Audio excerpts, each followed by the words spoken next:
Hello students, last ভিডিওতে আমরা sewing অবধি আমি মোটামুটি কভার আপ করে দিয়েছিলাম।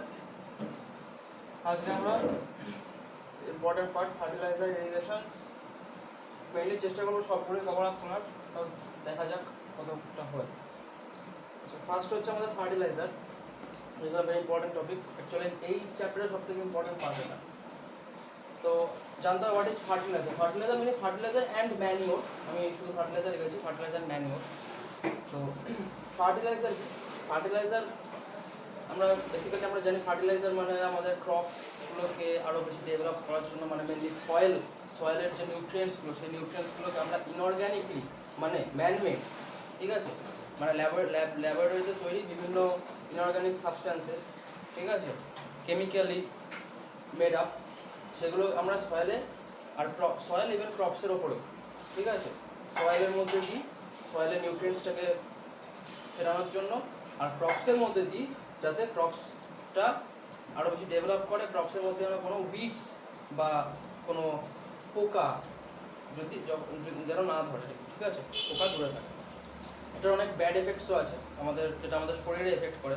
আমরা যখন এই ক্রপসগুলি যখন মার্কেটে আসার পরে সেই ক্রপসগুলি তো বিক্রি হয়, আর তার মধ্যে আমরা সেগুলোকে ভালো করে না ধুয়ে খাই, যতই বেসিক্যালি ধুয়ে খাই না কেন, কেমিক্যালস আমাদের শরীরে ঢুকবেই, ঠিক আছে, আমাদের শরীরে তার ব্যাড এফেক্ট অলরেডি পড়বে। আর ম্যানিওর হচ্ছে যেটা ম্যানমেড, যেটা ন্যাচারাল প্রসেসে যে সয়েলের ফার্টিলাইজেশন ঘটে, সয়েল ফার্টিলাইজড হয়, ঠিক আছে, সেটা হচ্ছে ম্যানিওর, ঠিক আছে। তাহলে বেসিক্যালি ফার্টিলাইজার ম্যানিওর মধ্যে একটাই ডিফারেন্স, সেটা হচ্ছে ফার্টিলাইজার হচ্ছে ইনঅর্গ্যানিকলি মানে মেনলি ম্যানমেড কেমিক্যালি একটা সাবস্ট্যান্সেস, আর ম্যানিওর হচ্ছে ন্যাচারাল প্রসেসে যখন কোনো লিভিং বিংস যখন সয়েলের মধ্যে যখন ডেড সাবস্ট্যান্সগুলো যেগুলো থাকে, ডেড অ্যানিমালস অ্যান্ড প্ল্যান্টস, ওগুলো যখন ডিকেইং হয়, ডিকম্পোজিং হয়, তখন ওখান থেকে যে নিউট্রিয়েন্টসগুলো যেগুলো সয়েলে ন্যাচারালি মেশে সেটা হচ্ছে ম্যানিওর, ঠিক আছে। বা যেগুলো কাউ ডাং, হ্যাঁ, বা এই সমস্ত থেকে, এগুলো থেকেও তো আমাদের এগুলো তো সয়েলের মধ্যে আস্তে আস্তে মিশে যায়। এগুলো সয়েলের ফার্টিলাইজেশন, সয়েলের মধ্যে নিউট্রিয়েন্টসগুলোকে নাইট্রোজেন, ফসফরাস, পটাশিয়াম, এনপিকে যেটাকে বলা হয়, নাইট্রোজেন, ফসফরাস, পটাশিয়াম, সেগুলোকে গ্রোথ করে, আর ইনঅর্গ্যানিকলি ফার্টিলাইজার ইউজ করা হয়, ঠিক আছে। সো ফার্টিলাইজার্স কি আর ম্যানিওর কি? The substances which are added to the soil in the form of nutrients for the healthy growth of plants are called manure and fertilisers. Basically আমি যেটা বললাম সেটাই, ঠিক আছে। Soil supplies mineral nutrients to the crop plants. These nutrients are essential for growth of plants. In certain areas, farmers grow crop after crop in the same field. The field is never left uncultivated or fallow. Continuous cultivations of crops make the soil poor in nutrients.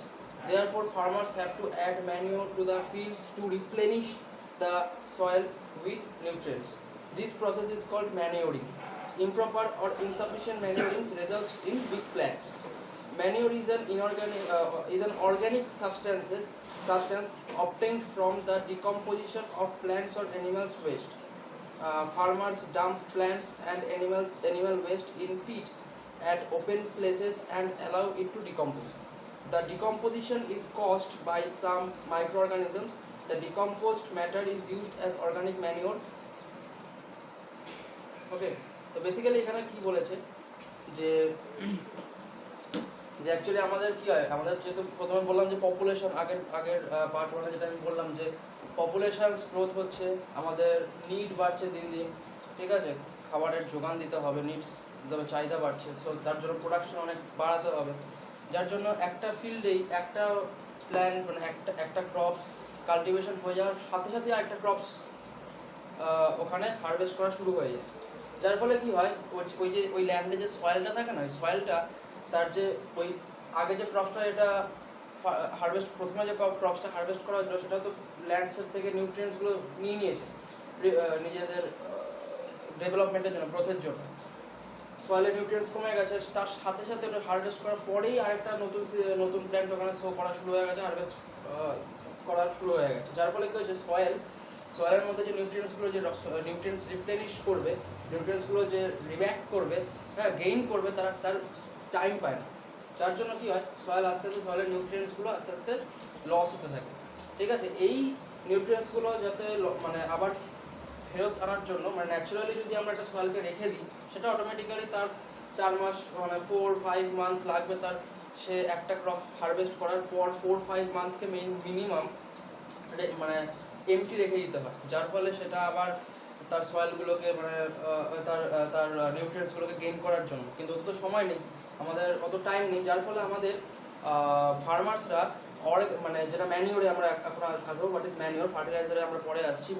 ম্যানিওরের ক্ষেত্রে কি হয়, ফার্মার্সরা manure ফেলে। Manure basically কিছুই না, যে বিভিন্ন যে animals and প্ল্যান্টসের যে সমস্ত ওয়েস্টগুলো থাকে, ডেড বডিজ বা ডেড অ্যানিমালস, ডেড প্ল্যান্টস যেগুলো থাকে, সেগুলো ওই সয়েলের মধ্যে ওখানে দিয়ে দেওয়া হয়। বিভিন্ন কাউ ডাংস বা এই সমস্ত অ্যানিমালস ওয়েস্ট, প্ল্যান্টস ওয়েস্ট, যেগুলো ওখানে ওই সয়েলের মধ্যে থেকে কী হয়, ওখানে অনেক মাইক্রো অর্গানিজমস থাকে। বেসিক্যালি আমাদের তাই তো হয়, যখন ডেড প্ল্যান্টস বা ডেড অ্যানিমালসের ওপর কী হয়, মাইক্রো অর্গানিজমস বা যেগুলো ব্যাকটেরিয়াসগুলো থাকে, ব্যাকটেরিয়াসগুলো ওগুলোকে ডিকম্পোজ করে। ডিকম্পোজ করার ফলে কী হয়, ওর মধ্যে থেকে যে নিউট্রিয়েন্টসগুলো থাকে, সেই নিউট্রিয়েন্টসগুলো সয়েলে রিপ্লেনিশ, সয়েলে ব্যাক করে। হ্যাঁ, তারপর আস্তে আস্তে সয়েলের নিউট্রিয়েন্টসটা আস্তে আস্তে গেইন করে, তারপরে ক্রপসগুলো আবার ক্রপস হারভেস্ট করা শুরু হয়ে যায়। ঠিক আছে, তো এটা হচ্ছে অর্গ্যানিক্যালি, মানে অর্গ্যানিক বডিজ থেকে যদি ফার্মার্সরা যখন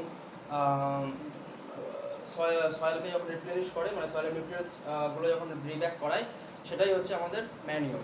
ঠিক আছে, বেসিক্যালি এখানে এইটুকুই বলতে চেয়েছে, কিন্তু এটা একটু টাইমলি প্রসেস, যেটা আমাদের আরও সময় কম। ম্যানিওর দিয়েও আমাদের মেনলি ন্যাচারালি না রেখে আমাদের ম্যানিওর ইউজ করেও আমাদের টাইম ম্যানেজমেন্ট করাটা অসুবিধা হয়ে যায়, যার ফলে আমাদের এসছে মার্কেটে ফার্টিলাইজার, যেটা ল্যাবরেটরিতে এখন যেহেতু টেকনোলজি অনেক হাই হচ্ছে, ঠিক আছে, কেমিক্যালি আমাদের ফার্টিলাইজার ইউজ করা, যেটা ম্যানিওর থেকে আরও তাড়াতাড়ি কাজ করতে পারে, সেটা আমরা এখন করবো। Deep plants in all the classes grow at the same pace. Which class showed better growth of plants? In which class was the growth fastest?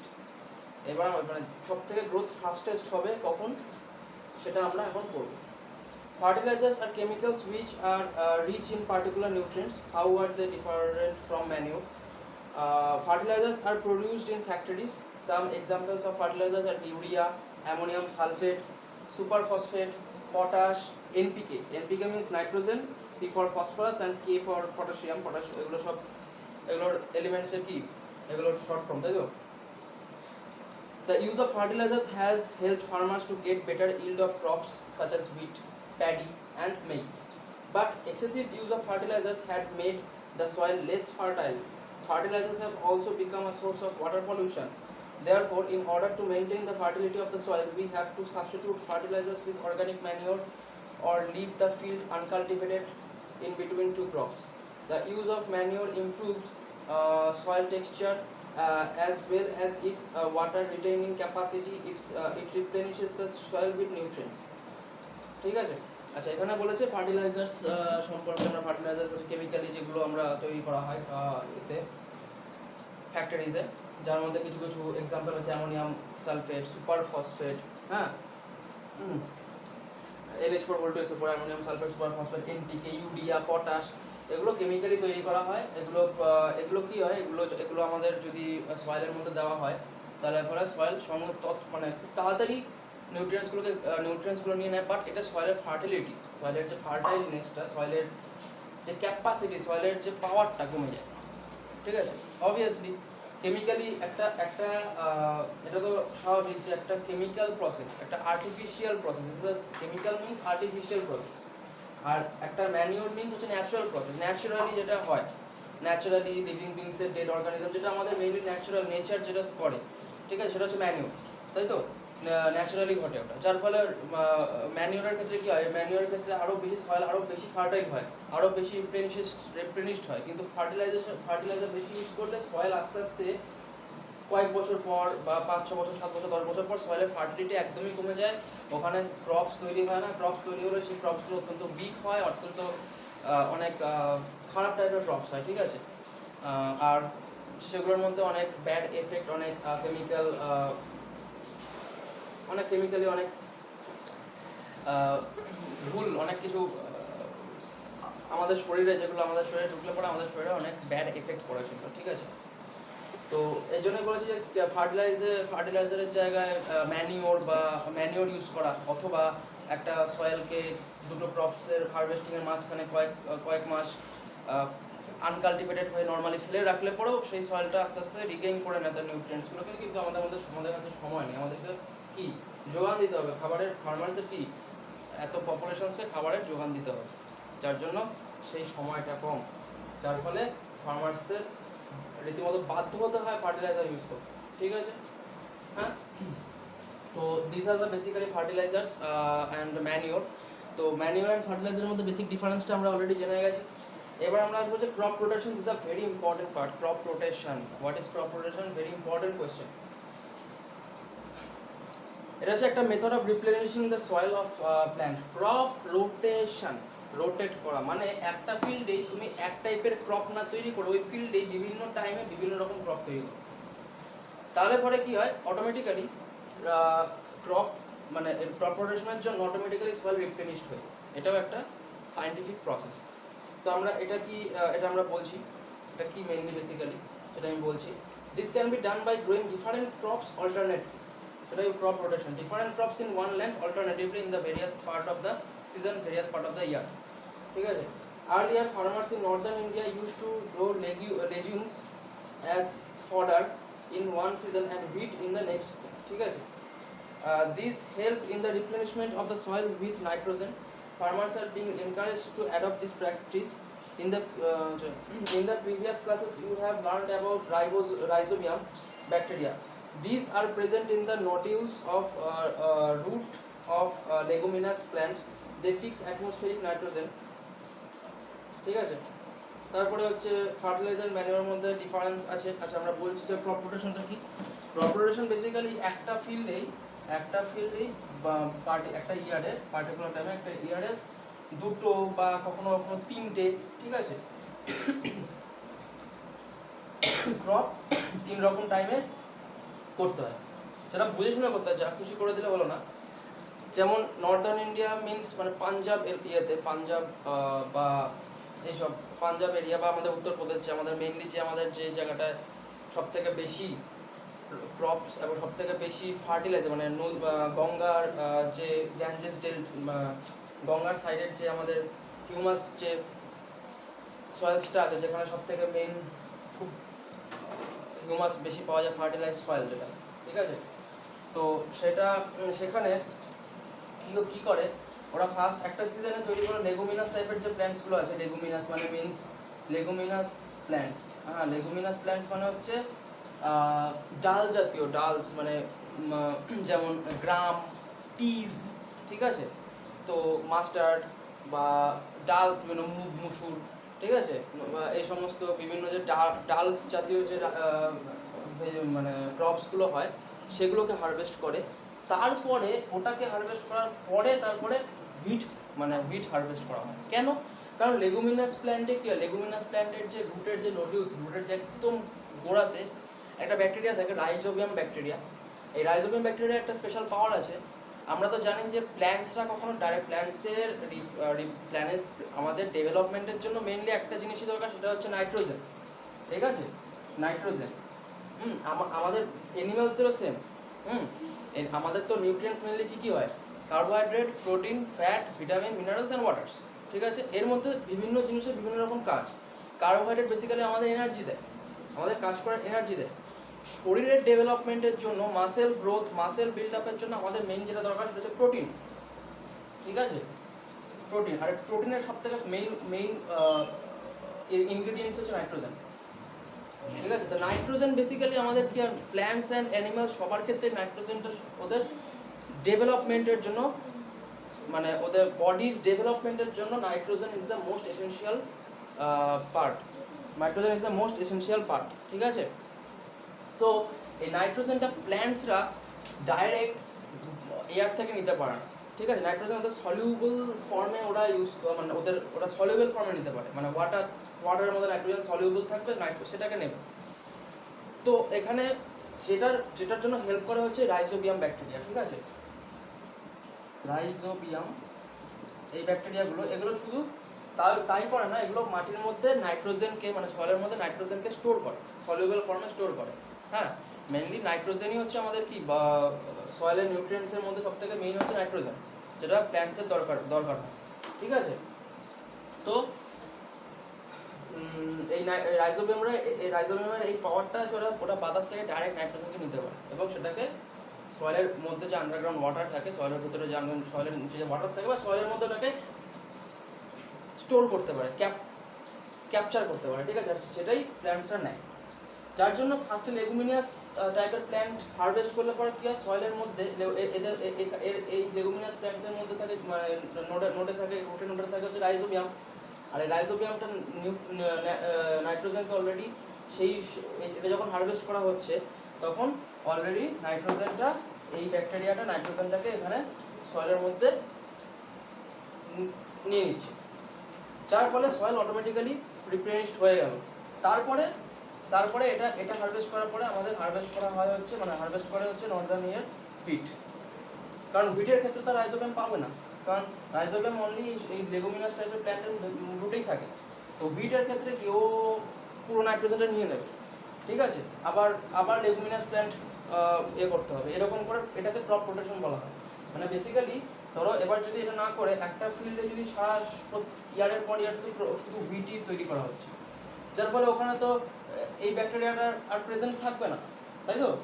যার ফলে কি হবে, সয়েলের নাইট্রোজেন, যে নাইট্রোজেনটা সয়েলের মধ্যে অলরেডি ছিল, সেই নাইট্রোজেনটাকে আস্তে আস্তে বিটগুলো নিয়ে নেবে, যার ফলে সয়েল একদম মানে কয়েক বছর পর সয়েলের মধ্যে কোনো নিউট্রিয়েন্টস থাকবে না। যার জন্য একটা ফিল্ডে 2 বা 3টে এরকমভাবে সাইন্টিফিক্যালি, যে সময় তুমি হুইট আর প্যাডি করছো একটা ফিল্ডে, এরকম সেটাও পসিবল না, কারণ দুটোর ক্ষেত্রেই আমাদের এই ব্যাকটেরিয়াসটা পাবে না, দুটোর ক্ষেত্রেই আমাদের কি হবে, হ্যাঁ অলরেডি নাইট্রোজেনগুলোকে ওরা নিয়ে নেবে, কিন্তু নাইট্রোজেনটা রিপ্লেনিশড হবে না। নাইট্রোজেন রিপ্লেনিশড হওয়ার জন্য আমাদের এই ব্যাকটেরিয়াটার দরকার। আর এই ব্যাকটেরিয়াটা আমরা কখন পাবো, যখন আমরা এই লেগুমিনাস টাইপের প্ল্যান্ট যখন হারভেস্ট করবো। যার জন্য আমাদের এটাকে বলে ক্রপ রোটেশন, যে একটা ল্যান্ডে একটা বছরে বিভিন্ন পার্ট করে আর কি 2 বা 3টে এরকম ক্রপ রোটেট করা, ক্রপ হারভেস্ট করাটাই ক্রপ রোটেশন। ঠিক আছে, তো বেসিক্যালি ক্রপ রোটেশন সম্পর্কে আমরা জানলাম, খুব ইম্পর্টেন্ট জিনিস। এরপরে আমরা আসবো হচ্ছে ফার্টিলাইজার আর ম্যানুরের মধ্যে ডিফারেন্স। আমি অলরেডি বলে দিয়েছি ফার্স্টেই, যে fertiliser is a man made inorganic salt, and manure is a natural substance obtained by the decomposition of cattle dung or plant residues. Fertilizer is prepared in factories, or manure can be prepared in the fields. Fertilizer does not provide any humus to the soil. Manure provides a lot of humus to the soil. Fertilizers are very rich in plant nutrients like nitrogen, phosphorus and potassium. Manure is relatively less rich in plants nutrients. ঠিক আছে, advantage of manure. আরেকটা জিনিস যেটা হচ্ছে ফার্টিলাইজারের ক্ষেত্রে বললাম, যেটা আমি বলতে ভুলে গেছি, যে ফার্টিলাইজারের সব থেকে ব্যাড এফেক্ট হচ্ছে ওয়াটার পলিউশন। মেন বলতে কোন ওয়াটার, গ্রাউন্ড ওয়াটার পলিউশন। এই ফার্টিলাইজারগুলো যখন আমাদের যখন সয়েলে যখন ফেলা হচ্ছে, তখন এগুলো কি হচ্ছে, মাটির সয়েলের আন্ডারগ্রাউন্ড যে ওয়াটার থাকে, হ্যাঁ, সেই ওয়াটারটার মধ্যে মিশে যাচ্ছে, যার ফলে ওয়াটারটা আস্তে আস্তে পলিউট হয়ে যাচ্ছে, আস্তে আস্তে পয়জনাস হয়ে যাচ্ছে। হ্যাঁ, আর আমাদের মেইনলি আমরা যে জল যে আমরা পাই, তার সোর্স কি, ground water. Maximum village areas বা ধরো আশেপাশে নদী নালা নেই, নদী নেই, এরকম জায়গাতে কি হয়, আমাদের সব থেকে বড় সোর্সই হচ্ছে আমাদের গ্রাউন্ড ওয়াটার সোর্স। আর সেই গ্রাউন্ড ওয়াটার সোর্স যদি আমাদের পয়জনাস হয়ে যায়, সেটা আমাদের খাবার উপযুক্ত থাকবে না, ফলে ওয়াটার স্কারসিটি দেখা যাবে, যেটা রিসেন্ট মুম্বাইতে হয়েছে। ঠিক আছে, তো এটা একটা সব থেকে বড় ভয়ঙ্কর জিনিস। ঠিক আছে, ওয়াটার পলিউশন হয়। তো এখানে এবার ম্যানিওরের অ্যাডভান্টেজগুলো আমি অলরেডি বলে দিলাম, যে এখানে এটা একটা ন্যাচারাল প্রসেস, এখানে কোনো কেমিক্যাল কিছু সাবস্টেন্স থাকে না, এটাতে সয়েলের ফার্টিলিটি কখনো কমে না, ওয়াটার পলিউশন হয় না, এটসেট্রা এটসেট্রা। ঠিক আছে, আচ্ছা, এবার আমরা আসবো হচ্ছে তাহলে ফার্টিলাইজার্স হলো বেসিক্যালি ইম্পর্টেন্ট জিনিস ছিল, বোঝার মতো খুব ভালো জিনিস। এবার আমরা আসবো হচ্ছে ইরিগেশন মানে হচ্ছে ইরিগেশন আর কিছুই না, ওই আমাদের চাষ করতে মানে আমাদের কাল্টিভেশন করতে জল লাগে, ওই জলগুলোকে আমরা কিভাবে ওই জলগুলোকে ম্যানেজ করা, ওয়াটার্সগুলোকে ম্যানেজ করা, কখনো খাল কেটে মানে সেচ যেটাকে বলা হয়, ঠিক আছে।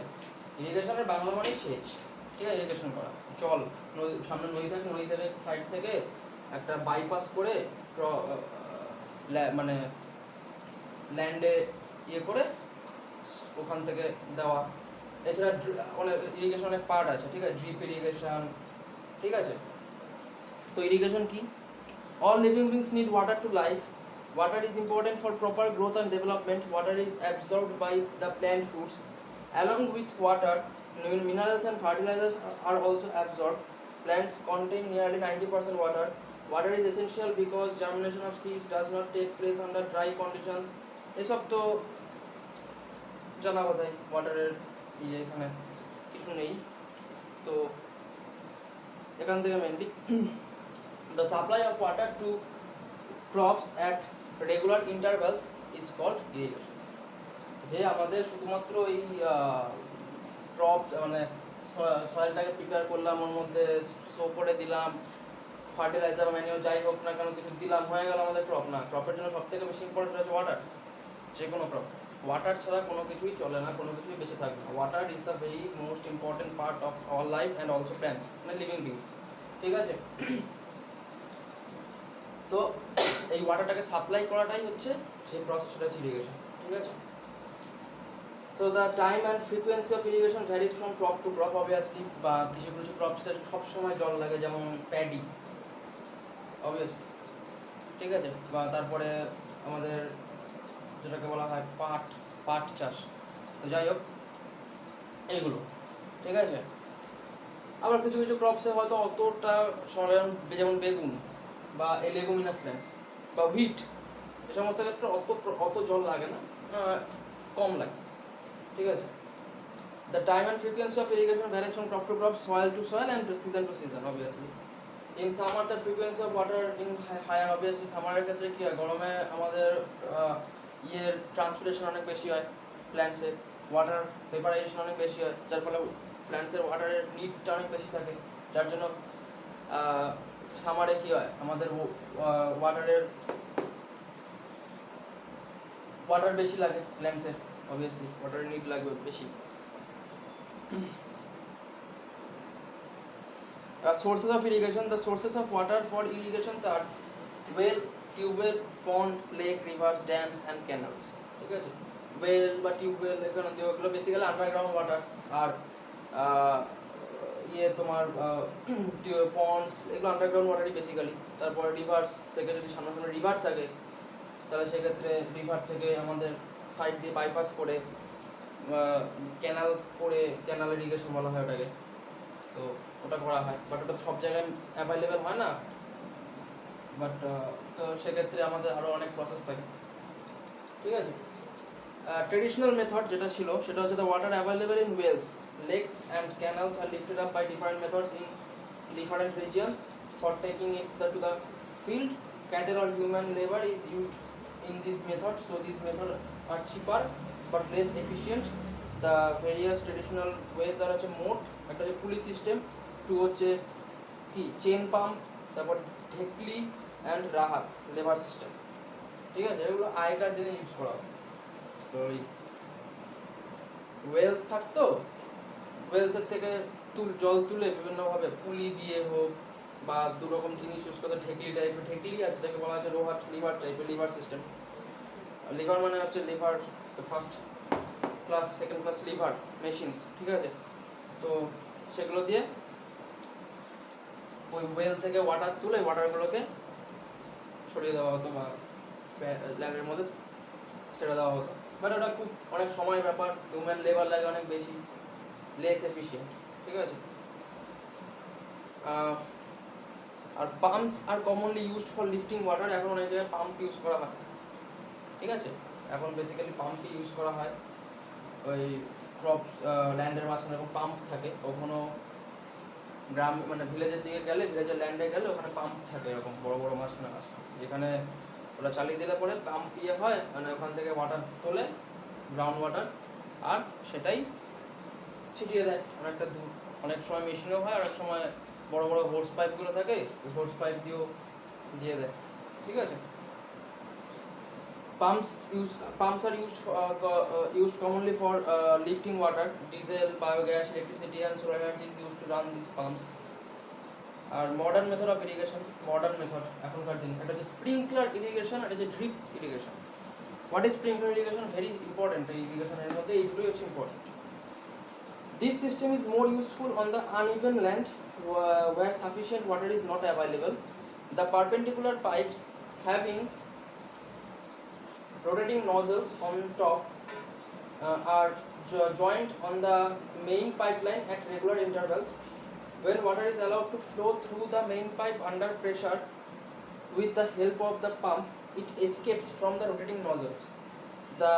It gets sprinkled on the crop as if it is raining. Sprinkler is very useful for lawns, coffee plantations, and several other crops. Basically, ওই যে মানে তোমরা দেখেছো কিনা এটা এখনকার মডার্ন মেথড, তাও সব জায়গায় ইউজ করা হয় না এরকম ল্যান্ডের মধ্যে, এখানে এরকম অনেক স্প্রিংকলার এরকম থাকে। ওটা কি হয়, ওটার নিচে মানে নিচ দিয়ে আর কি পাইপলাইন করা থাকে আর কি, ঠিক আছে, পাইপলাইন করা থাকে এখান দিয়ে এরকম গ্রাউন্ডে। তো ধরো এখানে ওয়াটার ট্যাঙ্ক আছে বা এখান থেকে ওয়াটারটা সাপ্লাই হচ্ছে, আর টাইম টু টাইম এখানে কি হয়, সুইচ থাকে। তো এটা কি হয়, ওটা ওখান থেকে ওটা রোটেট করে, আর ওর মধ্যে অনেক নজলস থাকে, নজলস দিয়ে ফোয়ারার মতো, জাস্ট টাইপ অফ ফাউন্টেন, ঠিক আছে, ফাউন্টেনের মতো ওখান থেকে ওয়াটারটা এর চারপাশে ছড়িয়ে পড়ে, ঠিক আছে, হ্যাঁ এরকম করে। তো এগুলো মেইনলি কফি প্ল্যান্টেশন, এইসব কফি প্ল্যান্টেশন এই সমস্ত প্রসেস বেশি ইউজ করা হয়, ঠিক আছে। এটা হচ্ছে মেইনলি স্প্রিংকলার সিস্টেম। আর এটা হচ্ছে ড্রিপ ইরিগেশন, ঠিক আছে। তো drip system, in this system the water falls drop by drop directly near the roots, so it is called drip system. It is the best technique for watering fruit plants, gardens and trees. Water is not wasted at all. It is a boon in regions where availability of water is poor. এখানে mainly কিছুই না, যে বিভিন্ন fruits বা এরকম গার্ডেনের ক্ষেত্রে এটা বেশি, মানে ক্রপসের ক্ষেত্রে এটা খুব একটা ইয়ে নয়, কারণ তাহলে অনেক কস্টলি পড়ে যাবে, মানে পার প্ল্যান্টের পিছনে তোমার ওটা রুটের একদম রুটের গোড়া, একদম পুরো রুটের যে নোডস থাকে, নোডালসগুলো, নোডস অ্যান্ড ইন্টারনোডসগুলো থাকে, ওগুলোর মধ্যে জলটা পৌঁছে ড্রিপ সিস্টেম, ঠিক আছে। এটা অনেক হায়ার, অনেক বেশি টেকনোলজিক্যাল, ঠিক আছে। বাট এটা গার্ডেন বা ফ্রুট প্ল্যান্টসের ক্ষেত্রে এগুলো ইউজ করা হয়। ক্রপস একটা হিউজ এরিয়া জুড়ে হয়, তো অত বেসিক্যালি অত খরচা করে অনেক কস্টলিয়ার পড়ে যায় ক্রপসের ক্ষেত্রে ড্রিপ সিস্টেম করা। ক্রপসের ক্ষেত্রে এখন বেসিক্যালি যেগুলো, তাও স্প্রিংকলার সিস্টেমটাও তো অনেক কস্টলি। ট্যাঙ্কি ইউজ করা হয় এখনো মেইনলি বেসিক্যালি বিভিন্ন জায়গাতে, আমাদের বিশেষ করে ওয়েস্ট বেঙ্গলে তো তাই, আমি যতদূর দেখেছি ওয়েস্ট বেঙ্গলে তাই করা হয়, যতটুকু আমি দেখেছি আর হয়তো অন্য জায়গায় হতে পারে। স্প্রিংকলার সিস্টেমও কস্টলি, বাট ড্রিপ সিস্টেম আরও বেশি কস্টলি। এটা হিউজ এরিয়াতে হিউজ ক্রপসের ক্ষেত্রে এটা অ্যাপ্লিকেবল হবে না, কখনোই নয়, বহুত কস্টলি পড়ে যায়, ঠিক আছে। তার জন্য আমাদের যদি ইরিগেশন করতে এত কস্ট চলে যায়, তাহলে প্রোডাকশন করার পর জিনিসপত্র মানে সবজি বা আমাদের অনেক প্রাইস হাই হয়ে যাবে, ঠিক আছে, মার্কেটে এই সমস্ত ক্রপসে। তো এটা ড্রিপ সিস্টেম গেল। তো এটা হচ্ছে আমাদের ইরিগেশন। তো fertilisers and irrigation are the very important part, আর এগুলো মোটামুটি আমি কভার করে দিয়েছি।